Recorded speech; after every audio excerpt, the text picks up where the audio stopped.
国际消息，咱要来看孟加拉洪改一个前总理夏希纳，伊去互卡达国际战犯法庭判死刑。法庭认定伊去年下令镇压学生抗议的行动，造成至少800人死亡，14000人受伤，伤亡是真严重。那夏希纳伫17个时阵发冤枉，伊讲伊毋是义无攻击的。 All these 3 counts, we have decided to inflict her with only one sentence, that is sentence of death.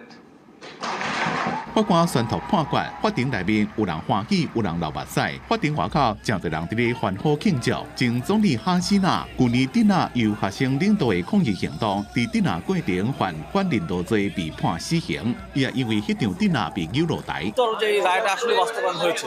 আমরা আসলে ফাঁসিটার কার্যক্রম করতে অপেক্ষা করতে চাই।哈希纳这么人伫咧印度，若是30天内无回国，或者是被逮捕，就无法度上诉。伊17发声明讲，伊甲伊的部下本着善意行事，想要将伤亡降到上低，否认有无攻击。孟加拉临时政府领导人尤努斯讲，判决互受害者得到正义，无人会当超过法律。There is a legal mechanism, but obviously with Hasina, the question is entirely political, and has to be an entirely political decision by the Indian. 这项判决也造成孟加拉甲印度之间的外交难题。达卡已经正式要求印度哈希纳，不过即马印度并无表示要配合。 哈希纳去年8月辞掉总理的职务，迄一天就走去印度。印度外交部讲，哈希纳以安全理由踮伫咧印度，并无正式宣布要予伊庇护。伫法庭外口几多公里外，反对哈希纳的民众伫咧哈希纳老爸甲原本主题区改建成做博物馆的外口，准备要甲村的部分拆掉。